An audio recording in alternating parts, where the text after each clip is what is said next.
Hello, good afternoon, everyone, and welcome to Noontime Kapehan, brought to you by Decap Coffee Republic, which is our coaching hub and home of certified life coaches here in the Philippines. And we are now on month two here in Noontime Kapehan.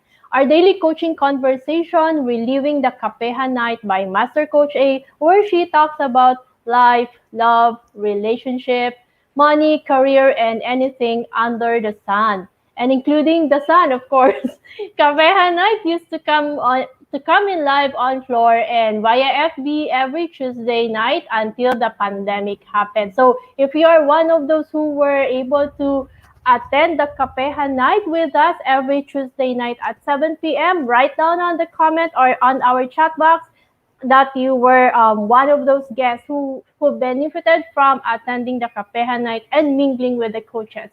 And we are bringing in Noontime Kapehan for a season only while Brewing Live is taking a quarter break. So let me also take this moment to honor fellow coaches and entrepreneurs who previously served for 7 long months and filled the digital space with stuff that matters from September 2020 to March 2021. So everyone, watch out for the return of Brewing Live this coming July. I know it's something that's gonna be exciting. We will have there's something new that's gonna be brewing for the next Brewing Live, of course. And of course, hello to all the coaches joining me in. Let's tag along our friends and our loved ones or the people you wanna inspire this great lunchtime. Lunch na pala, no? I forgot. So, hello, Coach Rezzhel, and hello, Coach Beverly, and of course, Coach Marifa. Thank you so much for joining me this lunchtime.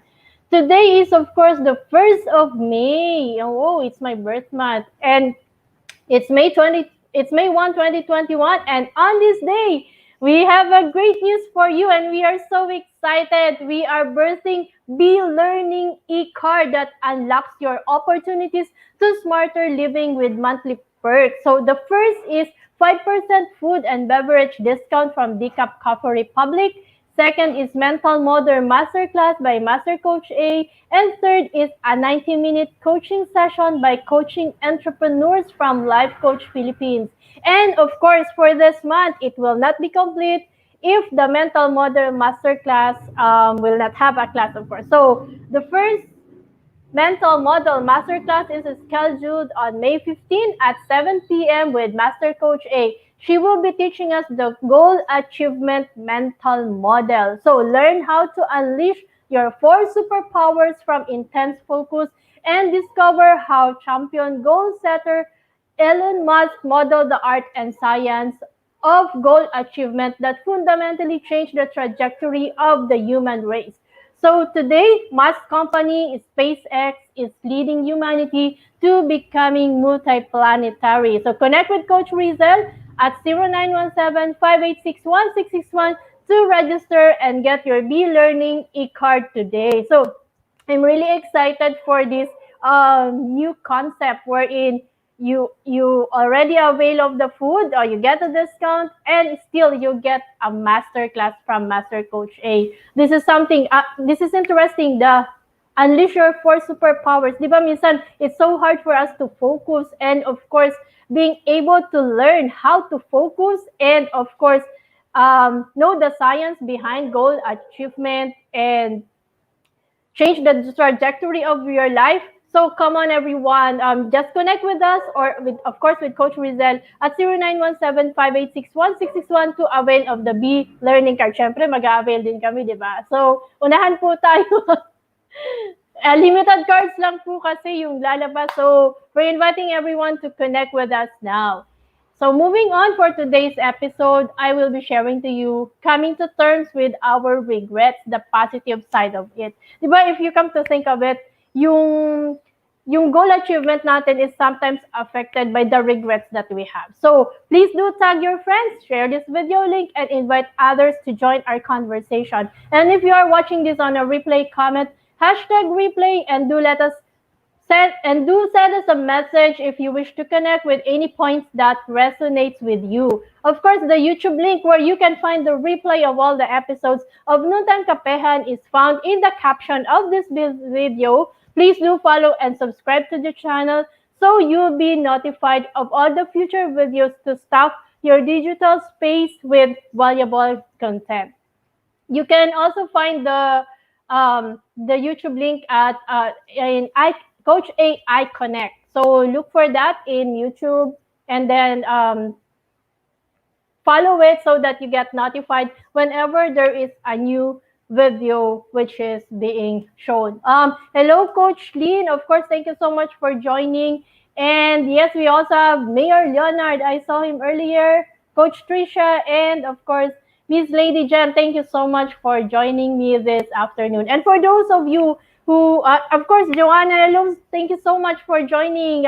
See you. I hope to see you again in DCAP. Yung in person na. Last time kasi, hindi kami nag-abot na dalawa. So, hope to see you soon at DCAP. And for those of you who's joining me for the first time, I am Coach Tindy Hoya. I am a certified life and mental health coach from Life Coach Philippines. I am also a community manager and master builder apprentice of Master Coach A, where we help you build your unstoppable dream. Previously, I was an HR practitioner before I became a full-time life coach. And I am a proud mom of two teenagers who are able to live the life they want. I am also the creator and founder of a Women's Epiphany Coaching Community, or O Coaching Community, where I help married women find their voice, their value, and significance, to see beyond the roles that they are not just moms, they are more than a wife. And my mission is to help 1 million women to embrace their identity and womanhood, to be a suitable helper of their husband, to create a safe mental and emotional space for a family that thrives. So for today, we're going to be talking about coming to terms with regrets. So what is that one decision you have regretted? I know all of us have, in one way or another, experienced regret in our life. Napaisip kayo, no? Ano ba talaga yung isang desisyon na pinagsisihan nyo? Sabi nga nila, yung pagsisisi ay laging nasa huli. Let me tell you a story. Before kasi, there was something that happened in our relationship with me and Coach Sean. And yung realization ko dun is, I could have regretted if I have not done something. I would not have this beautiful family. Pero at times kasi when we are in pain, minsan mas madali na lang to throw the towel and give it up. Hindi ka na mag-iisip, tanggalin na natin yung pain, and hayaan na natin, parang let go of everything. But what would happen after? Hindi naman natin alam, di ba? So, ang naging reason ko noon for me to be able to fight for the family is really more on my kids. It's because it's no longer just about me. And of course, the idea that I have to do something for the relationship and for me. And if it doesn't work, then that's the time that I can end it.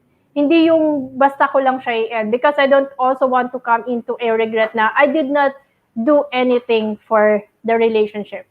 So, pag inisip mo siya, di ba, kung nandun ka sa current pain, iisipin mo na lang, let's just get over it, wala na.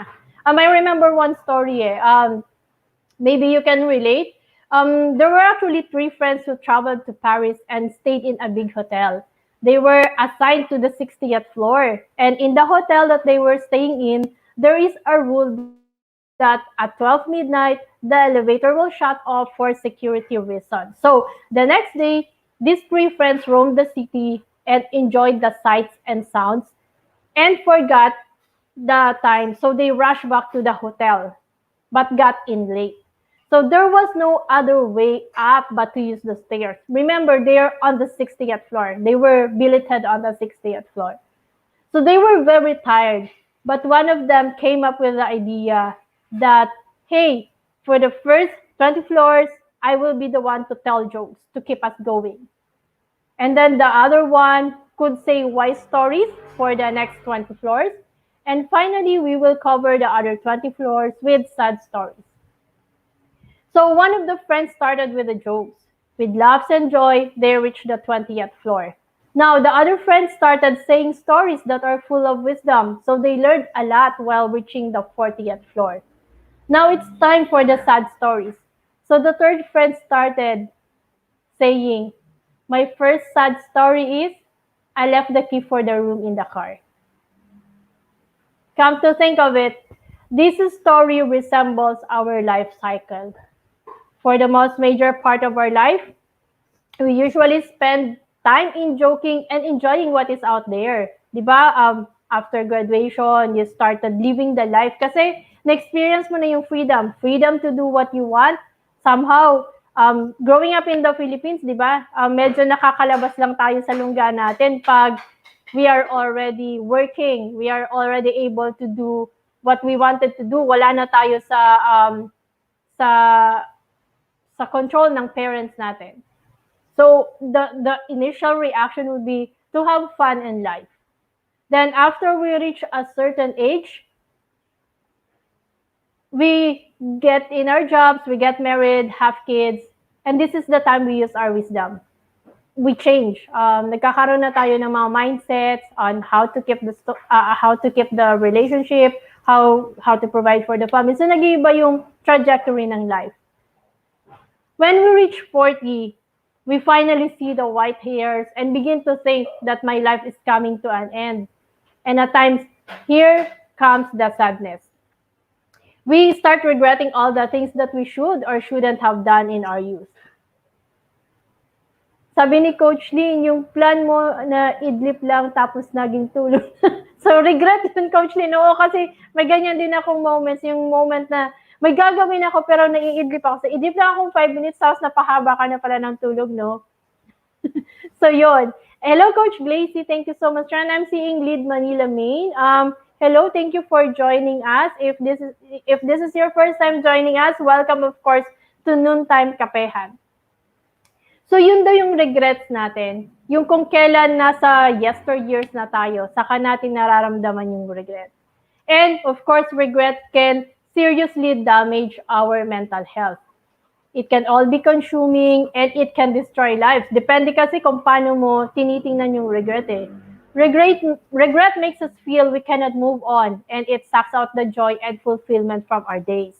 So we are always looking for backwards and unable to move forward in our lives. And come to think of it, at times we also experience this. Yung kahit maganda na yung life natin, like we were able to decide, pero may moments na binabalikan natin yung past. What if? May mga what ifs tayo, tapos pag hindi mo okay yung sitwasyon mo ngayon, iisipin mo, what if ito yung choice ko noon? Tapos you regret your life, the life that you have now. Minsan madami ang nai-stuck sa atin sa ganong cycle. I remember a friend telling me na since hindi okay yung relationship nila ng husband niya, sabi niya, what if I married my ex? My question was, what if you married your ex, but you didn't know, do you know that you will not encounter this particular problem? Di mo din naman alam, di ba? So, ang tanong ko nun, what's the use of regretting and getting back to your past? You can no longer bring it back. Pero, minsan guilty din ako na at some time, you dwell on the past and think of what are the what ifs in my life. So, what is really regret? Regret is to look back with distress or sorrowful longing to grieve for or on remembering. It was used in the late 14th century, which is from an old French word regretter, look after, bewail, lament someone's death, ask the help of. So it's something connected to a longing. Regret is the emotion of wishing one had made a decision in the past because the consequence of the decisions were unfavorable. And in psychology, it is a negative cognitive or emotional state that involves blaming ourselves for a bad outcome, feeling a sense of loss or sorrow or what might have been. So yun daw si regret. And come to think of it, there is no such thing in life without regret. Regret is both a feeling or pattern of thinking where one dwells on or constantly replays and thinks about an event reactions or other actions that could have been taken. Sabi ni Coach Gracie, if only, ayaw ko din yung statement na yan. Ako din, Coach, ayoko din taga ng statement na yan kasi tapos ni, wala na talaga akong magagawa. If I dwell on it, wala na, hindi ko na din siya mababalik. So, that's one of the things that I realized with regret. If you allow it to really come into, parang i-internalize mo, it could really affect the trajectory of your future. So actually, there's a known regret theory, but this theory was previously used in economics. This is a theory formulated by Bell in 1983. This was an economic theory focused on decision analytic application, wherein you take regret as an extra attribute of consequences. So, yun yung regret theory ni Bell. So this posits that learning about the outcome of a foregone alternative creates the possibility of experiencing regret. Pag naisip mo daw kung ano yung magiging outcome ng decision mo, it allows you to come into a space wherein you experience regret. Because people know that when they make a decision, they feel regret if they make the wrong decision. Kaya lang, ang tanong doon, paano mo nga malalaman na mali yung decision mo kung hindi mo pa natatry, di ba? Yun naman taga yung challenge doon eh. How can you regret something when you haven't even tried or taken an action to be able to see the result in the end? So, dun sa Bell theory, sa regret theory, ang sabi niya, we take into consideration the anticipated regret. So, we take into account the anticipated regret. Yun yung ano niya when you decide. So, this is what probably makes them loss averse. Loss averse means it's your tendency to prefer avoiding losses to acquiring equivalent gains. So, pag dumadating daw tayo sa point that we think of the consequences, kahit hindi nga tayo sure na ganun ang magiging ending, iniisip na natin na failure na siya sa end. So, ang ginagawa natin, we prefer avoiding the losses compared to whatever we could gain. Kasi hindi nga naman natin alam, pero may anticipated regret ka na. So, minsan daw, ganun tayo mag-decide. For example, there is a scenario or something came up. Like, for example, you were promoted in, you are being offered a new job. Pero, ang dami mo ng anticipation. You anticipate na baka may iwan ko family ko, baka ganito, baka ganyan. Ang dami mo nang naisip. So, what usually happens is you don't take the chance. So, kaya nawawala yung, you give into the loss aversion. So, sabi nila, in one of the surveys made, there is actually 5 common regrets that people experience. This was taken from a study of Bronnie Ware, who is a palliative nurse who cares for dying patients. You will be able to search for this in Google. It's about something that tells you of yung ano daw ba yung 5 common regrets ng dying people. And somehow I relate to this. Parang pag nakita mo yung reasons, it could really affect you. So, first is, I wish I'd had the courage to live a life true to myself, not the life others expected of me. How many of us would live the life that others designed for us?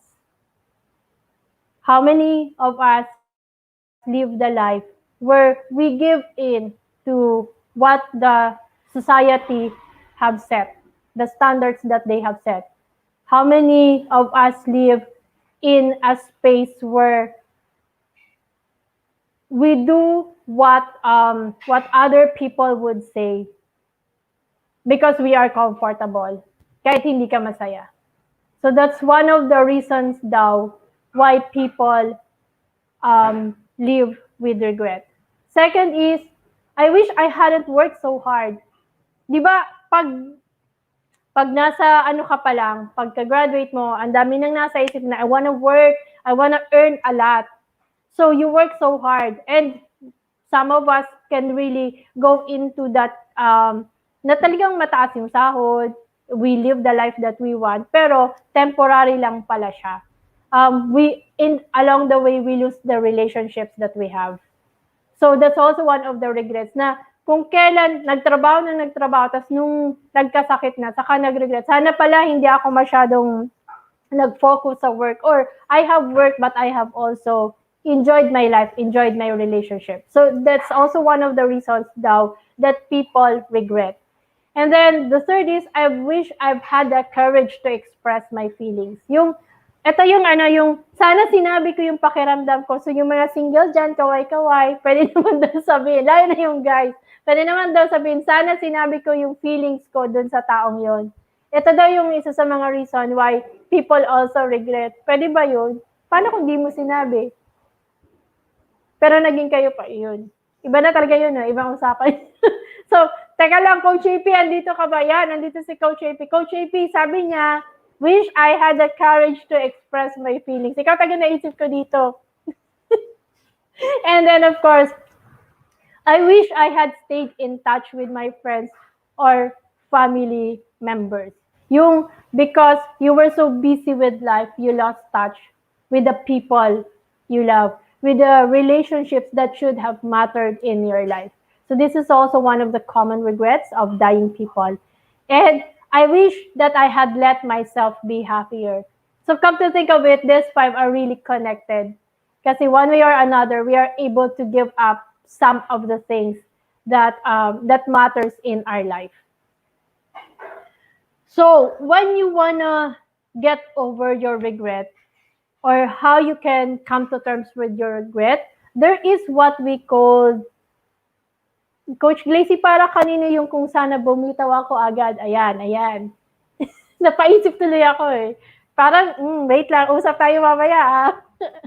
Ayan, so, sabi nila, when you have to come to terms with your regret, there is what we call the starting over loop. Ano ba yung starting over loop? The starting over loop is it's actually a loop that allows you to recognize, release, and redeem. Of course, to recognize your regret, the first step is to recognize your regrets for what they are. Ask yourself, what exactly is it that you are feeling badly about? Have you ever underestimated or overestimated how serious it is?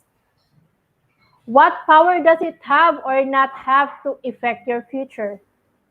So we need to be able to answer these questions for us to be able to start over. So this is how you can come to terms with your regret. Second is release your regret. The next step in the starting over loop comes when you release your regret and experience forgiveness. And forgiveness can only be found with God, with Jesus. If you have yet to find your way back to God, turning your life over to Him is exactly what you need to do so that you will have the power to forgive. The power to forgive yourself and the power to forgive others. So kailangan mo talaga for you to be able to get over is release that regrets by asking for forgiveness. And third is redeem your regrets. Redeem is defined as the way you break free from regret and move ahead. Because on the other side of regret, or the positive side of regret, is that it helps you to understand your past and how it influences your future. Regrets can help you see the patterns or behaviors that you have in life, which subconsciously influences you. Madami talaga kasi tayong patterns that at times, yung mga decisions natin, subconsciously, those patterns gives us that. Kaya hindi tayo nakakapag-decide to move on. Second is, regret also highlights our core values and areas of life that we can learn more about ourselves. So when we look at our values, we identify our regret and see how the two might influence. Kasi yung mga decision mo kasi is also anchored on your values eh. Ano ba yung pinanghahawakan mo? What matters most to you for you to be able to decide? And the positive side of regret is it also allows you to see the reality. Regret is really good at creating memories or scenarios which are in fact not real. Kasi madami, pag inisip mo kasi siya, ang dami mo nang nagkakaroon ka ng imagination na what if, naka-hold on ka kasi sa what if eh. Kaya, kaya nandun ka sa moment na parang ito yung reality. But really, it's not. Regret will allow you to see the truth. It can help you kasi regret would sometimes allow you to believe that you miss out on a better life, a better outcome or situations which aren't quite factual. Hindi naman kasi yun yung totoo. Kaya lang nag-hold on ka sa what ifs. So take a look at that. Regret will allow you to see what is really the truth in your life. So to get on with regrets, come to terms with your regret. And I'll give you some steps to get over that regret. Like yung kaninang kwento ko, di ba, parang I could have regretted if I have not made the decision to fight for the relationship, to fight for myself. Kasi in fighting, in being able to fight and seeing my value, I was able to come to this stage. Siguro kung hindi ako nag-decide to do something about me, baka wala ako ngayon. I could not have experienced this and I could not have experienced the family that I have now. Na pwede din palang ma-change, pwede din palang mabago. Kaya lang, what you really have to do is really to take that action for you to be able to get to that. And this is where life coaching has helped me a lot.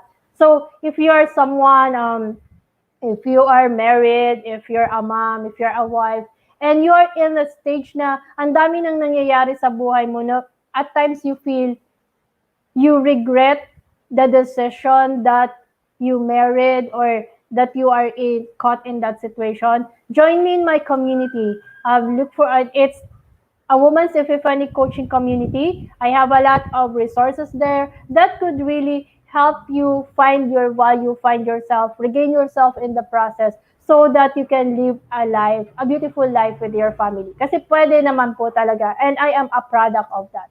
So join me in my community and together, let's journey together to find out how you can come to terms with the regrets that you're having now and live a beautiful life. So I'll give you some steps that you can take for you to be able to come to terms with your regret. First is identify and address your weaknesses. When you acknowledge your weaknesses, there's often an implied sense of judgment, as if we should never make any mistakes. The alternative is to accept that everyone makes mistakes and then focus on what we can do differently going forward. Lahat naman tayo may weakness. And at times, we are also, there are also some decisions that are not good for us. But if it's done, then let it be. What you can do now is really to focus on what you have, identify what is that weakness, and how you can move forward. Tama, future coach, Joanna, di ba? Parang wala ka naman tagang magagawa sa regrets kasi tapos na siya, andyan na siya. So what you can really do is to continue life and move forward. Second step that you can take is use your mistake as a teaching tool. Forgive yourself and bounce right back. It is possible and you can do it. Gamitin mo yung mistake na yon. Ano ba yung mali ko? Saan yung mali ko? Ano yung pwede kong gawin para hindi ko na siya maulit? So take a look at that and use it as your learning tool for you to make good decisions in the future. Maybe you would encounter something na magiging similar ulit doon, di ba? Third, use the opportunity to become better at adapting. When you are caught in a situation, it develops your resilience. It allows you to see different perspective that makes you better in adapting in life. Fourth, it strengthens your ability to focus on things you can control. So, coming to terms with your regret is really taking a look at what are those things that you can control.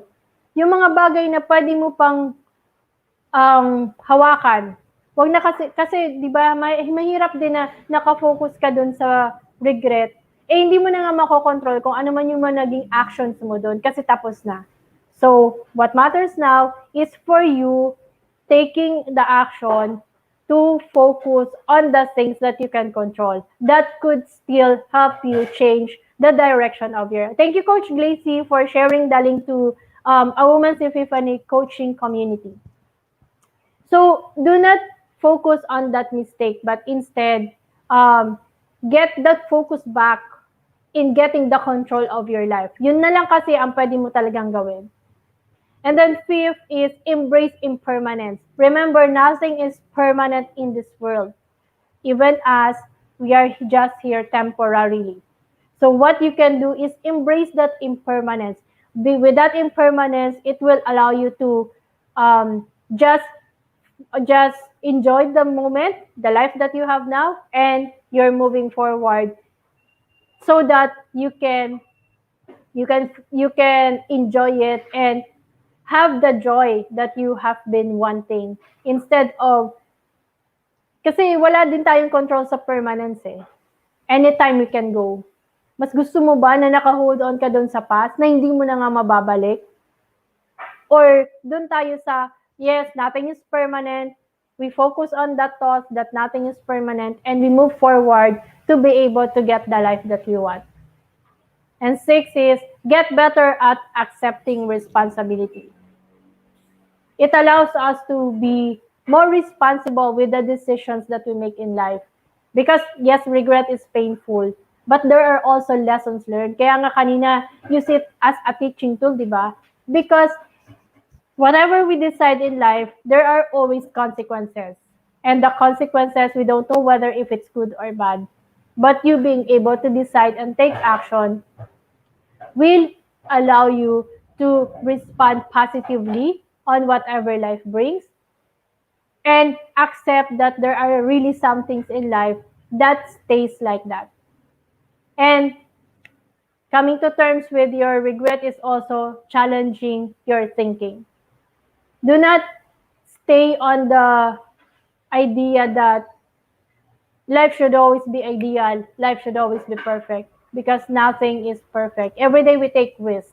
So challenge your thinking that there might some things that could happen, there might be some things that could be bad for us, and we made that decision. But hey, that's life. Learn from it and move on.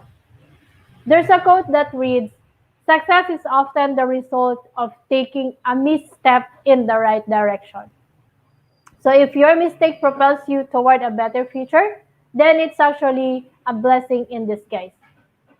And I realized mistakes oftentimes present challenges, but ultimately, we can only move forward if we find the opportunities in that reality, whatever that may be. So it challenges your thinking to find the opportunities in those regrets. So regret is something that is here, something that we can really not control, something that we can experience anytime. But the good thing about it is we are able to come to terms with it and really move on with life. So thank you so much everyone for joining me today. And as I close, I invite you back tomorrow, same time and the same digital space for Coach Sean. His topic is richer conversation. And to bring on the Decaf Coffee experience, please connect with Coach Rezzhel through 0917-586-1661 for your food and beverage order. And you may also visit Decaf Coffee Republic inside Pioneer Center compound along Pioneer Road, Capitolio, Pasig City. So see you tomorrow and love bam boom, love bam boom, love bam boom. See you.